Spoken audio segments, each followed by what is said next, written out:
blast off. We've got Facebook Live. All right. And then we're going to do this. Oh, yeah. Yeah. It's definitely on. So, welcome to yet another CapmLew podcast. I'm your host, CapmLew. And today, this episode files under experimental. I've got with me my dear friend, Jeff. Hello, I'm Jeff. This is Jeff Vanover. And I don't know, probably hashtag the best of us, hashtag classic skateboarder material, hashtag old school, hashtag all heart. Pun intended. Do you like it? Yeah. Oh, we're shooting for feels good. That's good.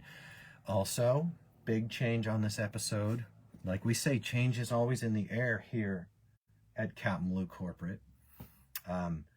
I have placed my lav mic on this dread, which I think I will name Mikey, instead of packaging the lav mic into my chin beard, as I usually do, because I was provoked at the crackly, low quality of our podcast. I tried to listen a little bit and I thought, oh, poor listeners. So that's my inner monologue. My external monologue is, suck it up. You're fine. If you listen this far, that's really a you thing. So, Jeff, why have I brought you here today to be a co-host? Maybe different perspective? Definitely. I would think so. Where is the camera? I'm just gonna. Right there. Over there. It's okay. there. All right. I was gonna mark it. All right. On an iPad, the camera, you're like, which are you guys? And then you do one of these. Hi guys. Okay. That's where it is. Yeah. And we won't. So bigger changes are coming. This latest crackliness, which was possibly due to a peripheral Bluetooth. Yeah, I'm just, well, we're there because of the generous gifts of our listeners. We are now able to shift over to, drum roll, please.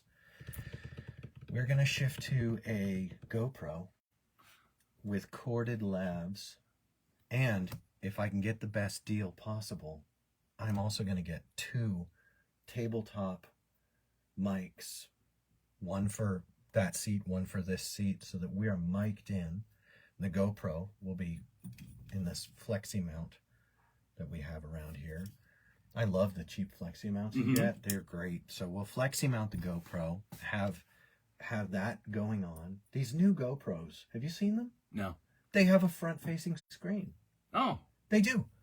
They're set up for little tiny studio deals like this, as well as out there. They have a back screen too, and it's touch screen. The kids, I want to see one. The kids know you will because now you're one of our erstwhile co-hosts. Move your chair in a little bit. Make yourself comfy. There we are. Oh my goodness, look at us. There we are. So I brought you in here, Jeff, and you know we've talked about it. I actually brought Jeff up here, last week or earlier this week? A couple days ago. A few days ago. Brought him up and we just sat here in the upper sanctum and had just a darn good conversation about why I value different perspectives and eras and things like that. So I think in order for me to get our listening audience in tune with why you're here, they've got to know a few things about who you are and what your relationship is with skateboarding. So let's start with that. All right. You don't have to start at the beginning and when I was a young warthog. All right, but well, it does kind of start like that a little bit, just a little bit. So I'm in my mid 40s. Yeah, you're mid 40s. Yeah, I'm 45. 45. Right in the middle. Solid. Yeah. And seventh son of a seventh son. I think that's right. And I saw Back to the Future in 1985. Oh my gosh. That's the year I started skateboarding. Huh. 80s were well, I think that was that considered was that before the bubble? I don't know if there ever was a bubble. What bubble? A birth rate bubble? Skating, just like where skating was like in mainstream culture, on television, movies, if you wanted to shortcut to somebody being really cool on TV, they would skateboard or wear sunglasses or play a saxophone wearing sunglasses. Oh my gosh, that's both. Well, that's Bill Clinton and Bruce Willis, except his was a harmonica. Who's cooler? Bruce Willis. Turner 100%. Bruno. I think that his whole blues career. he was on that Moonlight. I love Moonlighting. Yeah, that was a thing. Well, so you're one of that horde of children. How old were you? 7. You were 7. So I was 12. I was 12. And you were one of those hordes of children who saw Marty McFly riding a skateboard, and I think he was stunt doubled by Tony Hawk. Was he really? I think they did that. Yeah, might have been. Only like 2 feet difference between Michael J. Fox and Tony Hawk. When I think of, it probably wasn't. It probably wasn't Tony Hawk. It would have had to been McGill, because he looks like Marty McFly. So, as far as the Bones Brigade and who looks the most like Marty McFly, I think those guys did do most of the big Hollywood movies. Yeah, Police Academy. In the 70s, Stacy Peralta was in an episode of either Starsky and Hutch or Kojak or something, where he's on the side of the $6 Million Woman. He's on the sidewalk, and they're like, "What are you doing?" It's a skateboard. Did you ever see that footage? No. It was one of those seminal pieces of cultural intel. Oh, Bob Schmelzer and Per Wellender. Oh, I love it. Bob's here. Bob Lofton is one of the very best of us, and he's on here. And I saw Goats is on here too. Goats and Bob, this is a good crowd already. You're gonna like these guys. Cool. I hope you get to meet them all. Me too. So Bob's out in Texas, and I think Goats is in Indiana. Let us know. And Bob, if you're not in Texas, let us know, but you are. I know that. He says, stop it. So you started at 7. At 7. Getting skateboards and playing with skateboards. Mm-hmm. And you came up, and then you, like so many folks, you left off from skateboarding around what age? Driving. Probably a couple of years after driving. So 17. I was probably like 18. 17, 18. You got Something into big like boy that. stuff. Yeah. And what were the things that you did in place of skateboarding when you got older? You kind of outgrew it. Guitars. For me, I came home from Back to the Future, and I started playing guitars, skateboarding, and experimenting with 4-letter words. Yes. All because of that movie. So I don't know, turned me on to a lot of stuff at that time. So probably when I was 18. It was profoundly corruptive as far as my opinion goes. Yeah. If it was 4-letter words and skateboards and guitars, that's a deep corruption. Congrats. Yeah. That's good. Yeah. And I probably stopped in my late teens, but I never stopped watching people skate. I was never by definition, a great skater. I skated for fun. Right. Not for impressing people. Right. Fix me. I'm sound checking you. All right. I'm just making sure you're good. Listening audience, that's the sound of Lou obsessively placing a lav mic so that it'll be successful. It's to no avail. Well, good. Hopefully this is better even. Life Skateboards is on here. Hey, Sam. We're going to get to a full endorsement of our sponsors when we get there. I can't wait. Ad copy. I'd like to thank Athletic Greens for choosing the 9 Club as a representation and sponsoring the 9 Club, because I've never seen a piece of ad reading done as well as the 9 Club does Athletic Greens. They have fun. Yeah, they have fun. They do such a good job. Do you think I'm spoofing or that I'm like mocking them for selling out? I'm not. I think if you're going to take on sponsorship, do them good. And they did so well by Athletic Greens. I was just like, these guys are gifted. But back to the matter at hand. So it was guitars. Guitars took over for skateboarding, as far as my free time was concerned. And Jeff is a very good guitar player. He doesn't think so. That's kind. I've been called a good guitar player by people, and they are wrong. If I've been called a good guitar player, Jeff is a great guitar player. Neither of us are good guitar players. Thank you. I feel better now. Now I can go on and accept that. Luke was talking in the last episode about some kid thought I was a good skateboarder, and I'm not a good skateboarder. Those are very few and far between. There are some people who are so good at skateboarding that if you were to level the athletic achievement, I wouldn't even be anywhere on there. But I think that people mean something else when they say you're good at something. Yeah.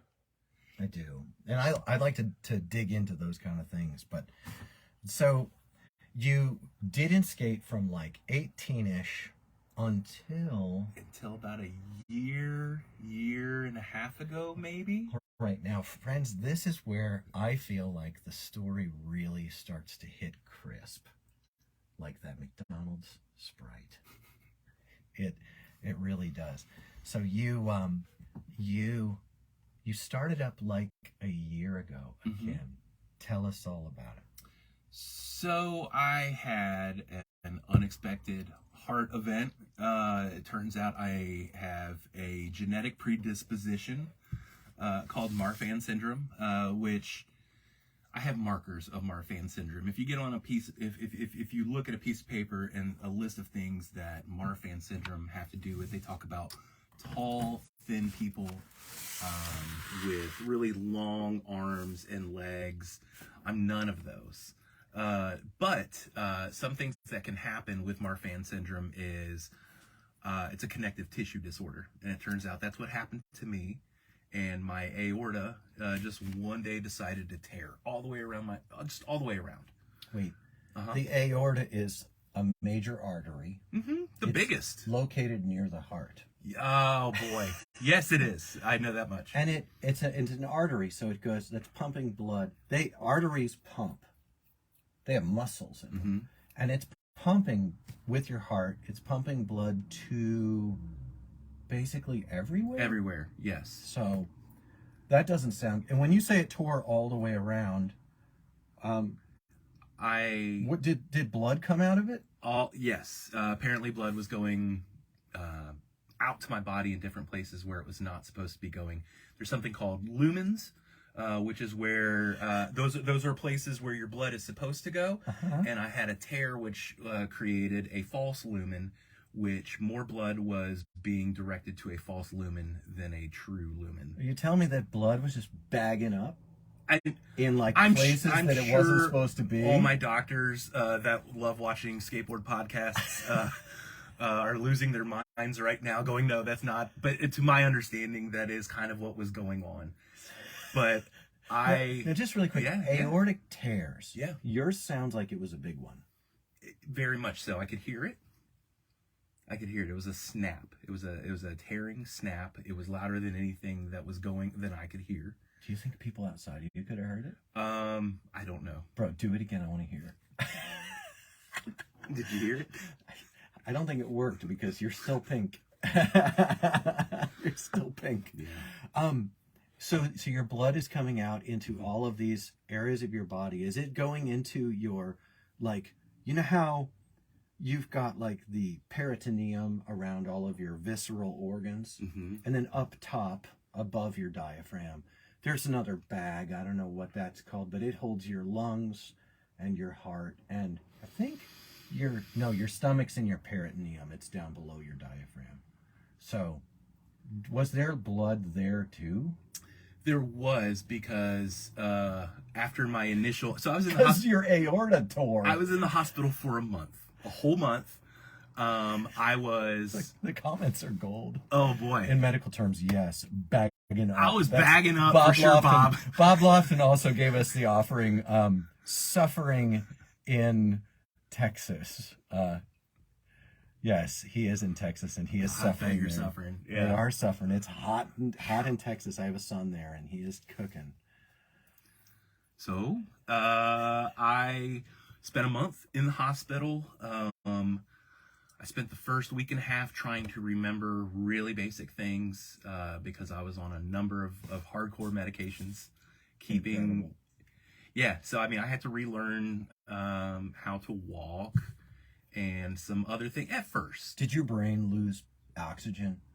I believe so. And again, I could be wrong, but I certainly, they think that a lot of the cognitive issues that I had was just due to being just under for 6 days. Unbelievable. Yeah, because it's actually quite a big deal to be anesthetized deeply for long periods. It is. It's a kind of a big deal. Yeah, they intubated me, fixed me within, I think, a day of me being in the hospital, and then it took another 5 days to extubate me, because every time when they thought it was ready for me to be awakened, I would just, I guess I would like turn into the Incredible Hulk a lot of times. Like, they'd have to find the go right... nuts on it. Yeah, they'd have to find the right mix of meds. Dude, it's crazy. I'm sorry about moving the camera a lot. It's my trademark. I've never noticed it. As we've seen from previous videos from a long time ago, like 10 years ago, when I used to prop my phone up on things, and it was never, I needed a... You look better now. Extubating. Extubating. It's the opposite of intubating. Obviously, apparently, it can be hairy. It can be tough to do. Yes. So it took them 5 days to get you extubated. And then you were in the hospital for how long after that? 3 more weeks? 3 more weeks. About 3. Yeah, I think a total of about 3 or so weeks. Right. And once I was able to walk, my body was stable enough to go home. I went home and I spent a number of months physically and mentally recouping. You had asked about fluid, or you had asked about being around the heart and the lungs. Yeah. I had to go back to the hospital because I had fluid that had built up around my heart and my lungs after they fixed my aorta. So I had to go back, and they would have to drain out fluid from around my heart and then around my lungs because I couldn't breathe. I think I know the word for that. What is it? Tension pneumothorax. Oh, okay. Maybe that's when a lung fills up with fluid. Maybe. Mine was right around my lung, pushing my lung in. Yes. So Yeah. they had to drain from around my lung, but not in my lung. Same with my heart. Pneumothorax. That means, I think, fluid in the air. Nope, I'm out. All I know is you had trouble breathing. Yeah, I did. That is a bad feeling. And walking. Yeah. So that is something I actually still deal with. My left foot, I have permanent neuropathy in my left foot. Okay, so we had the recording paused on us for a minute because a phone call came in. Yeah. Again, this is all just branding. It's cool. Yeah, we're branding on I'm it. not worried about it. So, long story short, you were stuck in there 5 days to get you off of after a 1 day of surgery. And for 3 more weeks, you were in the hospital. When you finally got out, you had to go back to get fluid removed that was building up. Yes, 2 times, yeah. 2 times. Removing fluid from around the heart and lungs is a very chestal area. So I imagine pointy things were used. Big, long, pointy things. Do they do any Novocaine or anything? One of them, I got I got a general anesthetic. Oh, that's heavy. Or wait, no, I'm They'll sorry. put you in a twilight. What's the then what was the other Local. one? A local. I got a local for the one where would be like I just had fluid around. I think it was my lungs is the one where I was completely awake. They just had me lean over, hold a pillow, and they just drained it and talked to me. The intercostal area between the ribs. Yes. Yeah. Yeah. And they had to real time do a scan, like a sonogram, to make sure that they didn't puncture my lung. I mean, of course. Right. They're just rooting around in there. Oh, so we've got grossest episode ever. Remember, friends, this I love the comments on this one. We've got a great crowd. Thanks for being here, all of our Facebook friends. A little bit of a format change. I'm introducing you to one of our new co-hostials. There will be more expansion in co-hostials in the future because we're going to start to be more mobile and doing episodes with more folks. And I'm not running out all over the place to get stories that are already out there from old pros. God bless every one of them, and appreciative of the example that they've given us of ripping.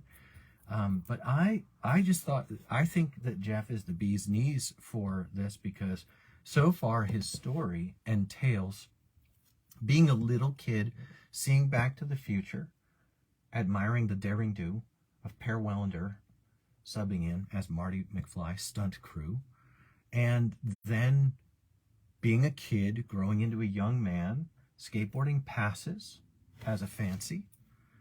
And so, and also you were you were skating among other kids who skated. Yeah, oh definitely. I was always the one that had lots of enthusiasm, no talent, no. This is key. Listen up, friends. I did not push myself the way my other friends did. Yeah. But I wasn't all that bothered by it. Yeah. You know, the terms poser and all that didn't really mean anything to me. I just kind of shrugged my arms. And, like, I'm not a trick guy. Did people call you that? Not too. Just real mean guys, but you know. Okay. They have their own problems. Well, I mean, yeah. If you're running with a, you've already got a hats off from Bob Lofton, and by the way, that counts as 5 hats off on the current market. The spot price on hats off, Bob is gold standard. So there we are. Thank you, Mr. Lofton. Thank you, Mr. Lofton. If I may. He's a gem. You should check out Bob's trick tips on the old school internet. Oh, cool. Bob had Bob's trick tips when websites were a new thing, and Bob is right along this vein. But so you were a little kid, but you were also a no talent soldier. Yeah. Yeah. Yeah. You were the squid. I just push. I just push around. Yeah. Did you ever do those little slides where you come out backward or forward? Yeah. Yeah. Yeah. No, I can do those. I'd hit curbs. Did you ollie? Really poorly. Okay. So poorly. You were an ungifted kid. Yeah. Ollies were super hard for you. By the way, that was quite early. Ollies were still new in the 80s. They really weren't like everywhere. And then everything blew up. I mean, Ollies were around well before. They came around like 82, like 3 years before I was a skateboarding kid. New York started seeing Ollies. I wasn't there. I didn't start seeing them. I don't know. What could have been 79? I don't care. All I'm saying is it's a significant thing that your love of skating went from 7 years old to round about 18 years old. For 11 years, you dug skateboarding. Yeah. And you never achieved status and power and pecking order through it. And yet you were there. And then you went off and did grown-uppy things. Sort of, yeah. Right. You went out to do the things you were going to do. Mm-hmm. And then you did the things that we all do with our lives. You made messes. You cleaned up messes. You were living. And then you had, what was it? An aortic? Ascending aortic aneurysm dissection repair.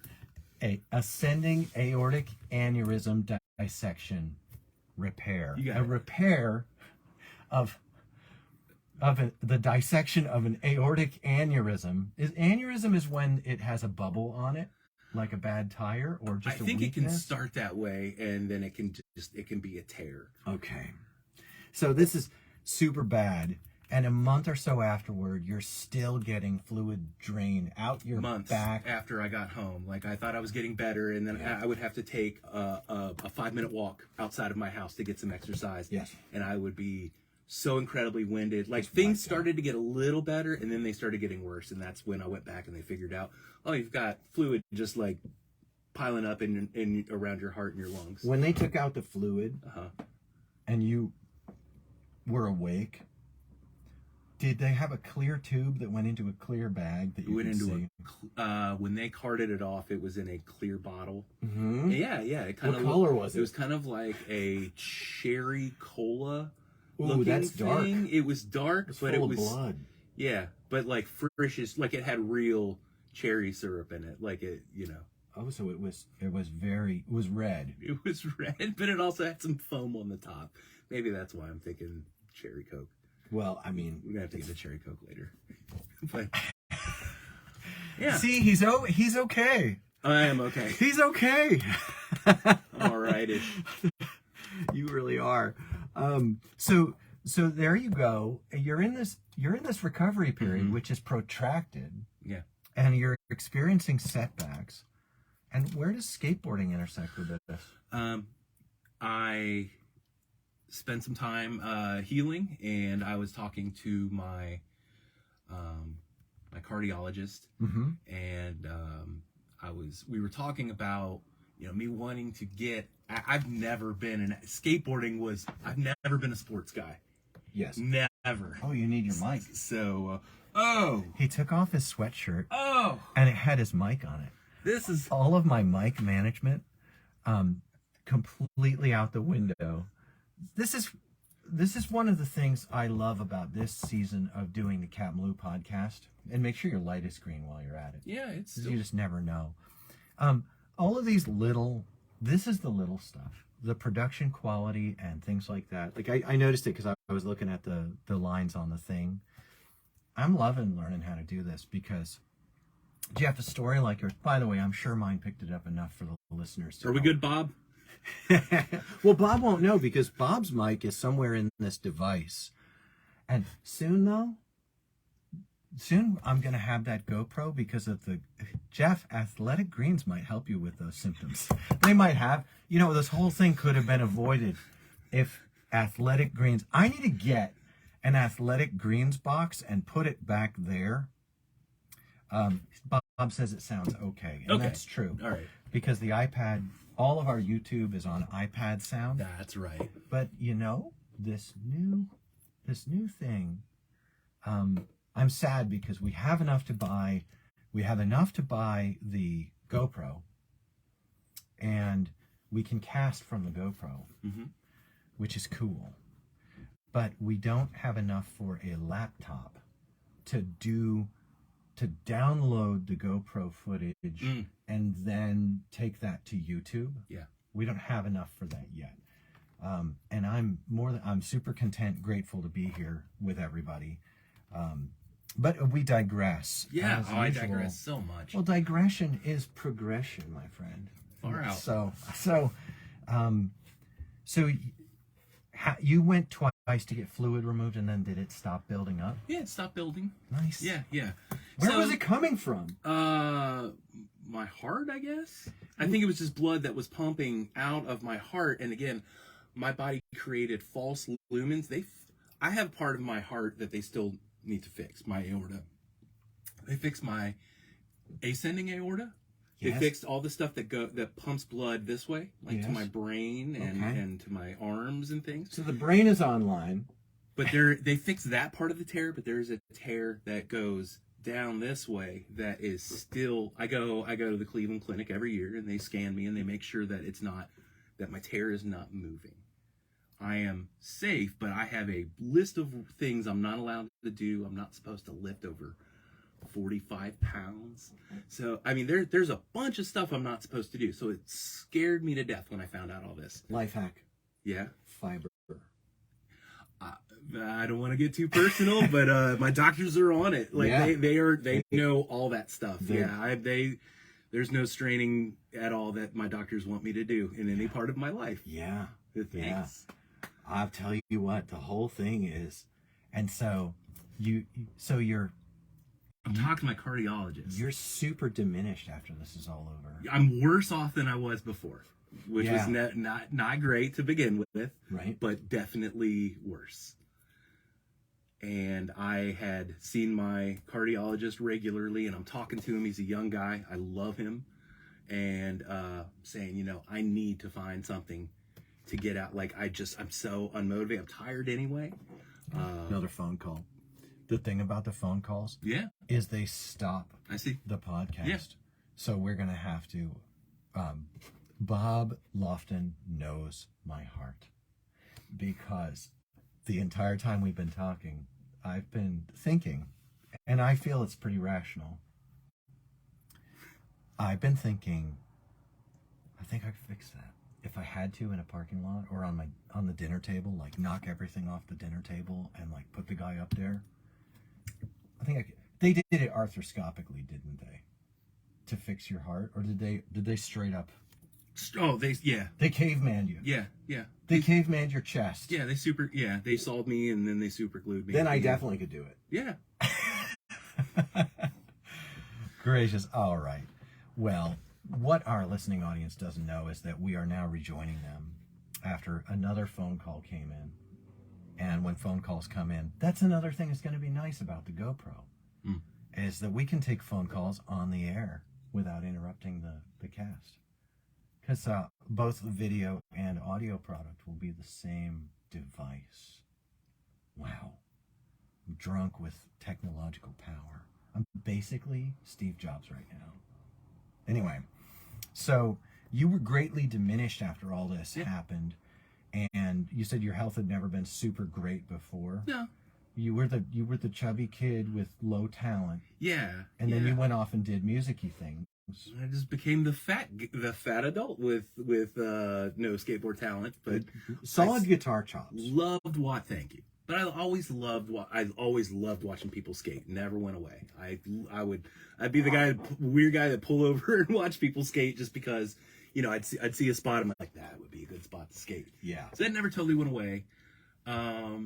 After all the stuff with my heart happened, one of the worst things out of all this is I've got a lot of permanent neuropathy in my left foot. My foot is a bag of nerves. Is that your front or right? Front or so back? I'm goofy. So that's my back. Your back foot. Yeah. Which is maybe better-ish. I can't decide. I've tried to think about this because I almost feel like I have to relearn again, but I can't relearn how to skate regular. Or it still feels right to skate goofy for me, but pushing is really weird because my foot is a bundle of nerves. And when you say it's a bundle of nerves, do you mean like prickly pins and needly nerves? It's a mixture of, like if you were to sit on your foot for like 40 minutes watching something and then you were to get up, or if you spent too much time, never mind, I'll just say watching a movie. That sounds unpleasant. Yeah. So, I mean, at best, it's just like prickly nerves. At worst, it's throbbing, like sharp pain. But a lot of times, it's just my foot feels kind of asleep and it hurts. I can't fix that on my dinner table. I'm glad I wasn't at your place. The only options I can envision for trying to fix it, it would still feel that way, but not be there. Yeah. So that's when we realized that Lou might not be as safe a person as we thought. So you, where did it crystallize? Skateboarding. Again? Yeah.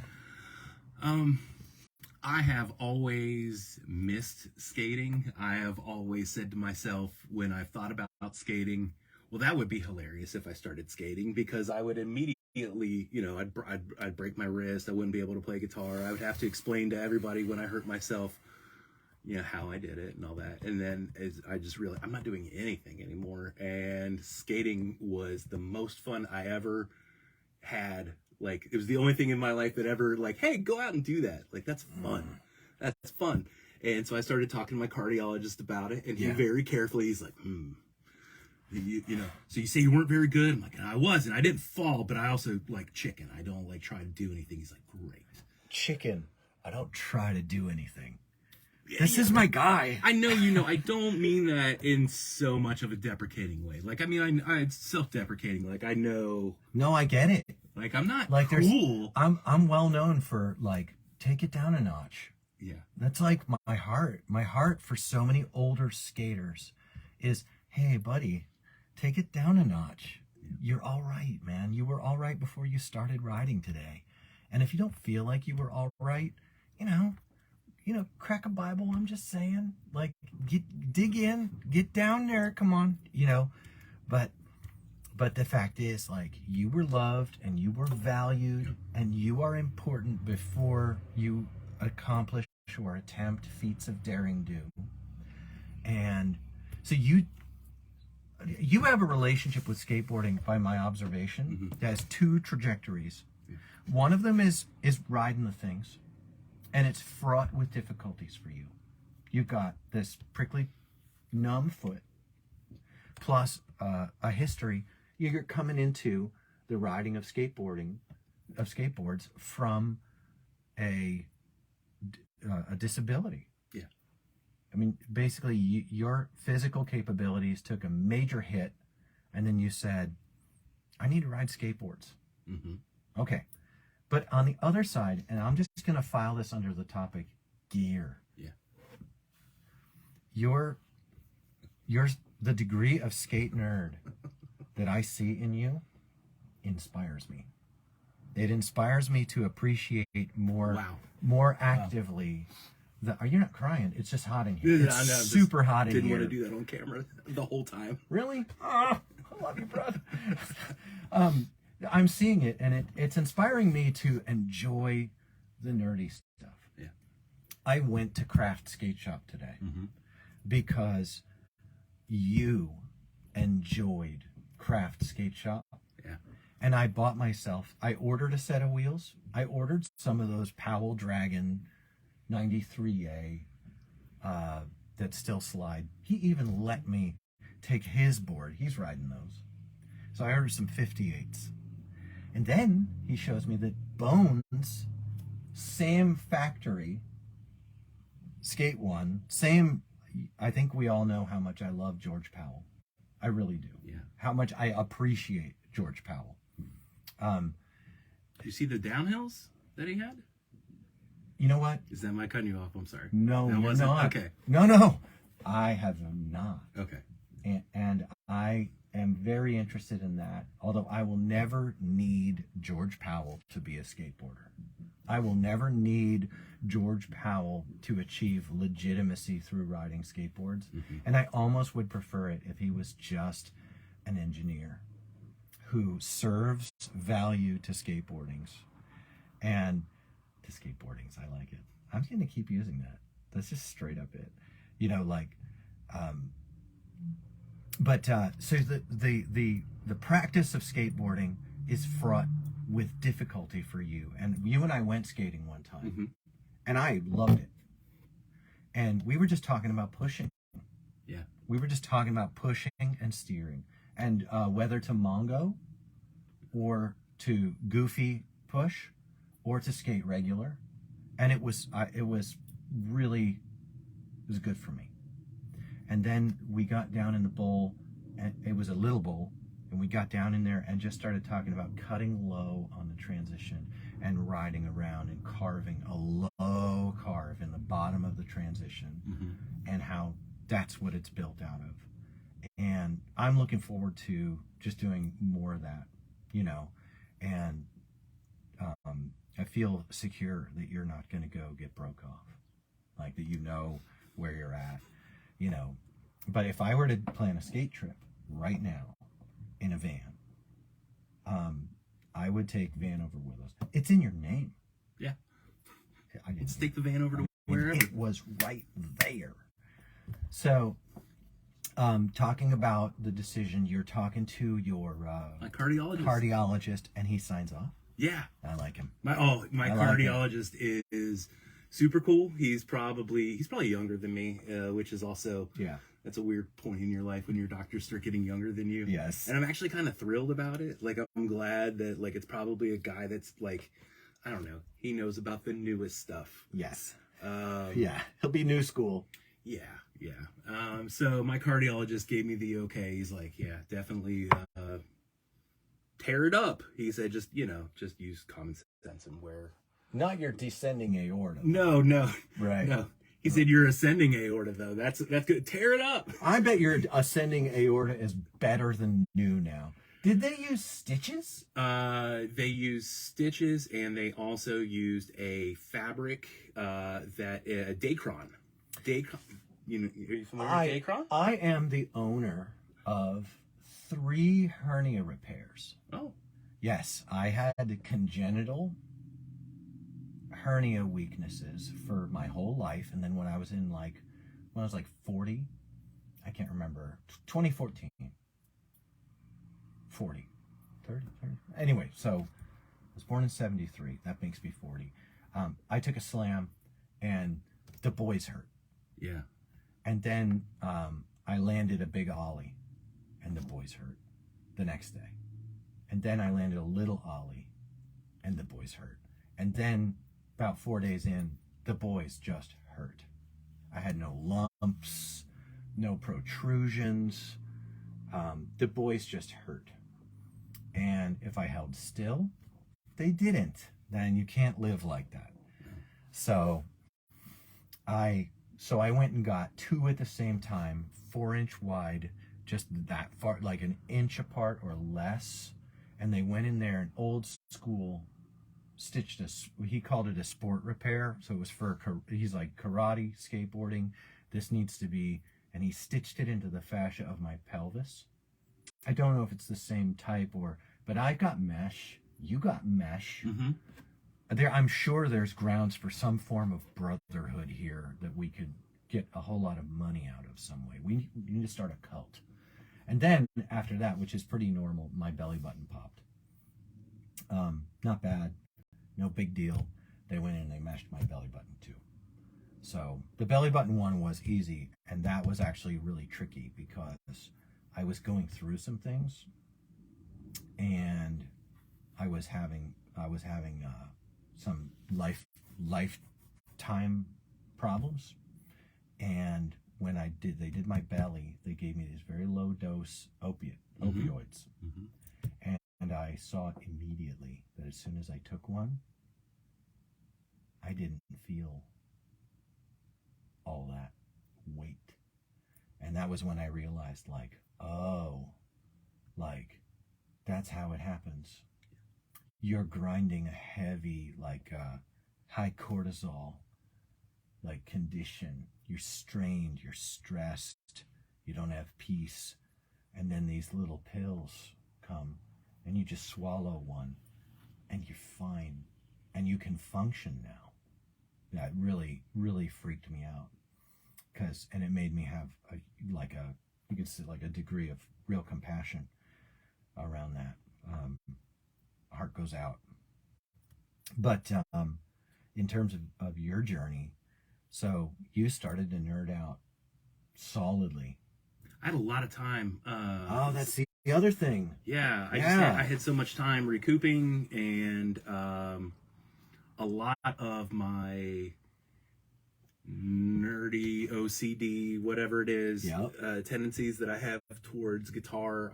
That makes you a good musician. Funneling some of that back into skateboarding again. I think psychologically the term is hyper-focusedness-nicity. It's exactly what it is. Yeah. There's no doubt that's what it is for me. I'm guilty.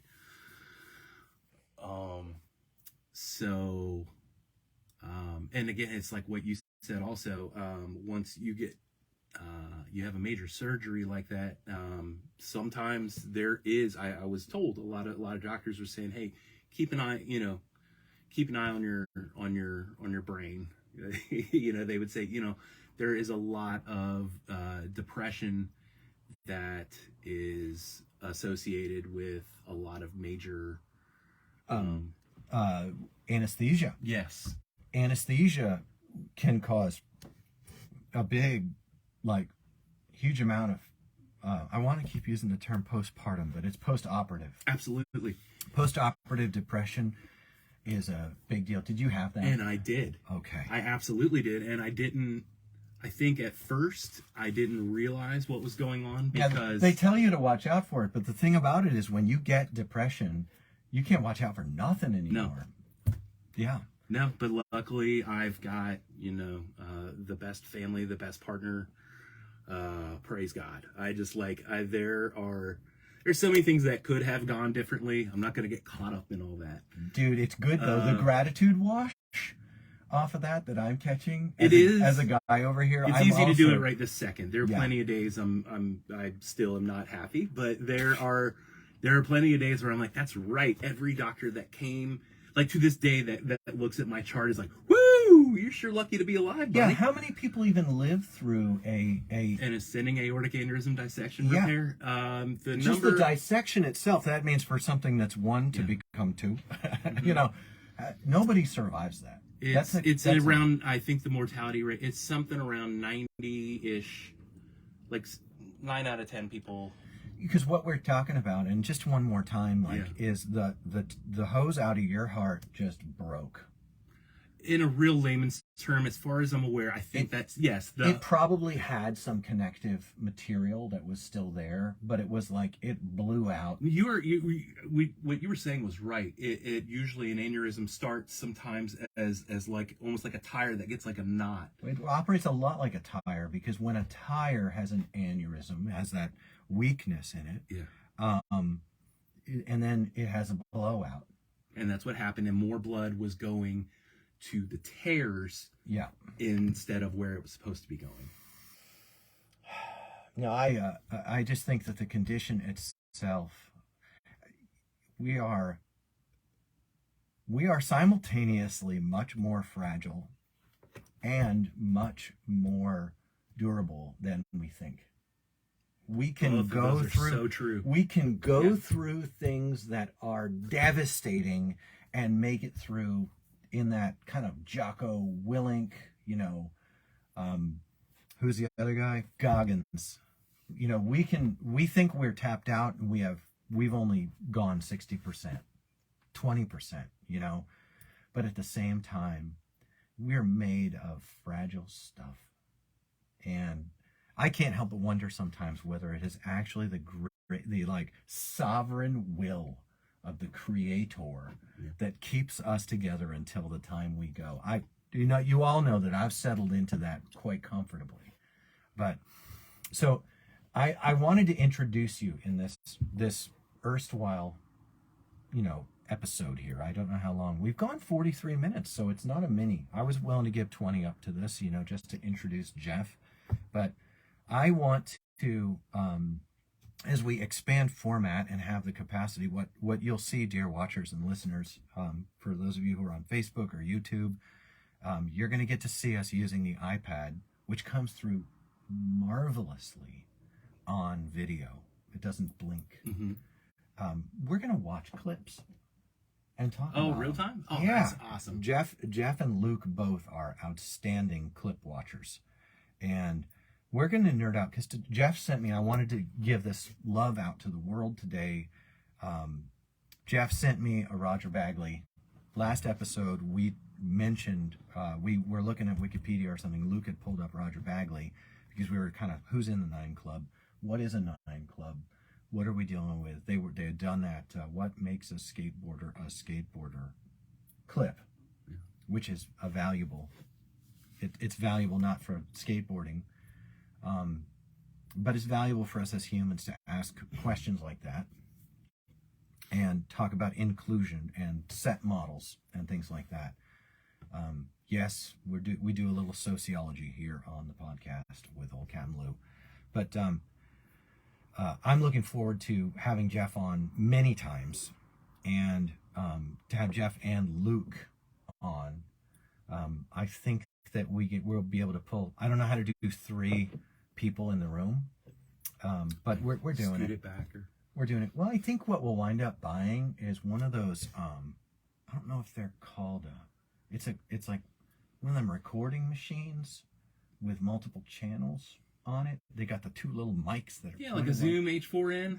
I love it. Yeah. See, guys know this stuff. That's great. So I want to get one of those and run our lavies to that for the audio product, and then let the video product, maybe it can run the video product sound as well. I don't know how to do that, but I think it's real doable. And I think that GoPros cooperate with tech like that if there's a laptop. And so that's the journey we're on. We don't have the wherewithal right now to do a fundraising campaign. That's where we are. And what we're going to do is we're going to take this up again soon. We've come through, and we'll recap. We've come through Jeff the squid. Did you ever watch any episodes of Rocket Power? It was a kid's cartoon. Okay. Bob Lofton affirms that the H4n is nice. Bob has been giving me tech recommendations, and I kind of swim up to the top and get some air, and then I go back down and read some more, because the tech thing is not that I'm not able to be good at this, but I have to learn it slowly. Rocket Power had a character that they called the Squid, and he was the chubby kid who couldn't ollie very much. They were all rippers, they were like, there was. Tell me there was a whole kid's cartoon show. There it is, about the top one. Yeah, that's them. Oh, that's this the is squid. a a Nickelodeon one. Yeah. Okay. That's the so squid. you were See, he even has, you were in your 20s when this came out. I had little kids. Okay. The squid even has his little farmer's tan. The video product can see this. Yeah. Hit me. He even had, that's us. I mean, well, I was a little bit more rippery coming up, you know, and I didn't take off really. Were you more like Otto? Is Otto the boy? I don't know. Like I just see Otto, Reggie, Twister, and Sam. I feel like I was probably the kid who's not the Otto best. had to be the cool one. I'm not the best one. I'm not the kid with the dark glasses. This is Otto. Yeah, okay, that's Otto. No, I wasn't Otto Rocket. I was this kid right here. I was that kid right there, whichever one he is. Yeah, that was a show. So the squid. When I say that, I'm referring to that character from Rocket Power because so many kids were the squid. Yeah. And I feel like more are than not. Absolutely.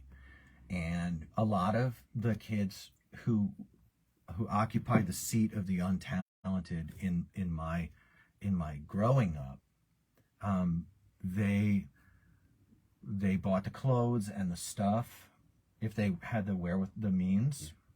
And they got called posers and things like that. And now I'm going back and I'm checking tape. And I was out of line. And big shout out to a little kid. He's not a little kid now. Don't know where you are. Who I picked on a ramp in Poughkeepsie, New York. I was in a bad place as a kid. And while we're doing this, also a big amount of love to Roger Bagley and to the guys at the 9 Club. Rogers, the video you sent me on YouTube is worth a lot. The second half of it, and to the end, you hear a guy who's been living kind of in Hollywood, just the cry of his heart. And I guess that Roger isn't really part of the 9 Club right now, and that's not what's important. What's important is that people stay in the fray, stay in this bar fight together, stay in here, don't punch your ticket. And also, we did wind up touching on a nerve. I mentioned how I developed a small, tiny sense for how the opioid and opiate thing kicks off. I knew a boy when I was in karate. He was the best. I mean, it seemed like everything came easy to him. He could do splits both ways without even warming up. He was amazing, gifted, handsome, and he started to fall off. And a few years he came back. He tried to come back. He was maybe 18 or 19 at the time. And he was trying to recover his life. And he'd been carved out by, back then it was opiates. Like when I was a kid, you smoked opium. And I just want to give a little bit of love out to anyone who has fallen into that, or anyone who deals with that, anyone whose relative has come into that. I feel like it's really important to get a baseline of compassion, even when hard boundaries have to be even enforced. Addiction is really complicated and tough, and so is depression, and that's why we podcast. For what it's worth, you know, this ain't genius stuff going on here, but it's probably smart. It's important. It's important, at least. So I want to thank Life Skateboards for being the boards I ride. And Me too. He does too. How many Life Skateboards do you have? 4 or 5. You are riding the Heroin Egg. I do have a heroin egg. I just was in craft skate shop, and I looked at the Heroin Eggs, 2 different sizes. I like the sizes. I like the sharp edge. You flick like your that. boards? You like having the razor top for that? 20% more flick. That's what they say. Birdhouse came out with that. Oh. And they actually put on there like some 12% or 20% more flick. And I think it argues. It's fine. You really can't have it at the tips though. Little chip. It'll chip. Yeah. So when I do that in my workshop and do the CapmLew custom thing, which I'm not doing right now, but it's coming, I always bevel the tips. And Bob Lofton is riding a 9-inch wide heroin double diamond shape. There is an irony to the fact that we pivoted so quickly from opioid and opiate addiction to our appreciation for the shapes at a company that has branded itself heroin. And I think all of our listeners know that there's a reason for that old Foss has put out many times, and it's about addiction to skateboarding. And I think there's an aspect to which they recommend that if you were addicted to the drugs, you should swap it for being addicted to going skating. Doesn't really gel with where I'm at, because I think skateboarding is best when it is least important, when it is what we do to rediscover motion that helps us explore our own soul. Absolutely. Yada yada. I'm a deep guy, and like that. But yeah, Life Skateboards, thank you for workshop making with your hands the boards I ride and the boards I'm happy to recommend to everyone. They say get a life. I thought of a different slogan for it. I'll have to pull it up, because I feel like everybody already has a life, but it is really good to get a life. Skateboards, maybe enjoy your life. Yeah, enjoy the life. But we're going to close out this episode. Jeff, you want to give any shout outs or anything on your first time on the CapmLew podcast? Oh man, you caught me unaware. I know. I also would like to just... You'll get a mulligan next time too. Okay, well, I also I will go ahead and also thank Life Skateboards. I got into Life Skateboards from you. Really? Yeah, when I started skating again, I had always eyed some of your boards. Oh, Fickle boards. Oh, I remember this. You reached out to me. Yeah. Yeah, how did... Like a real weirdo. I just I just slid into your DMs like you don't know me. You got some stuff you want to sell me? I'd always eyeball your boards. I lived in your neighborhood. I wasn't skating at that time, but every time I would see one, I'm like, man, I'd love to have one of those. And they were always shape boards. The ones that I would see that I really wanted. And fast forward another, I don't know, however many years, close to that, is when I started buying skateboards, and I got a hold of you, and I saw that you were repping for Life. So that's right. I'm like, okay, well that's gonna be what I want then, because and again, like, I knew I wanted shapes, and then I got on Life's website, and oh my gosh, yes. You can get so many. I mean, obviously, yeah, there's not only cool popsicles. There's not only an egg shape on Life, but there's also a football shape. And the Life football is that 90s shape with, well, you have an option. You can have the Life concave, you can have the Fickle concave, which I hand carved. Or if you're afraid of concave, you can get the Life mellow concave, which we promise won't scare you, right? But fun controversies about concave. Yes. Fun. Very fun. More is better until there's too much. I haven't discovered too much yet. So Bob is an accomplished freestyle skater.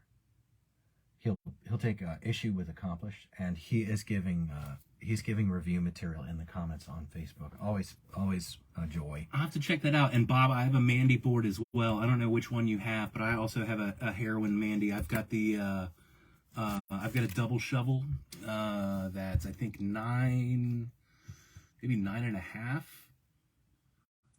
But yeah, those are cool boards. They are. Well, we're going to let our listeners go so that we can go. But thank you so much for listening to the CapmLew podcast. We're working on all things sound and video, and looking forward to just a banner year of creating audio and video material that could possibly serve the inspiration and growth of skateboarders. That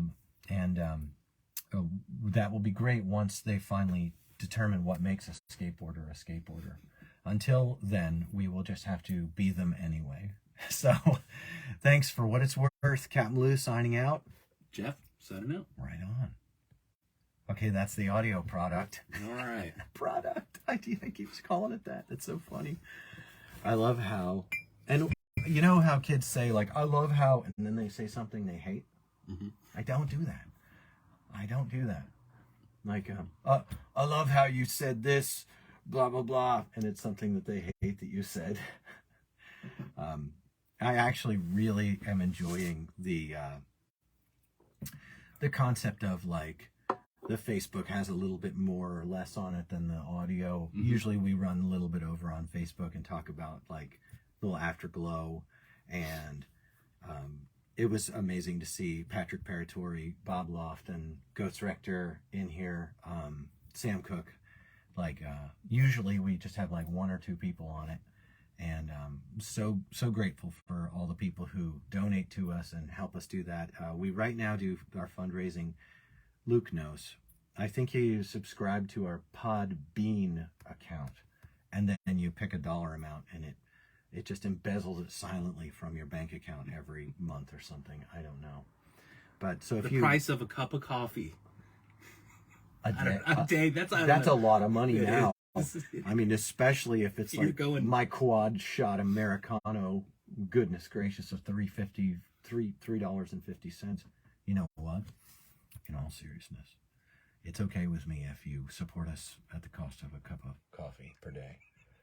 I mean, whether it's a McDonald's coffee or Starbucks, we should actually do levels of fundraising based on brand of coffee. My goodness, I'm a genius. Shout out to Sidewinder. There you go, Sidewinder Coffee, where I go to drink coffee from time to time.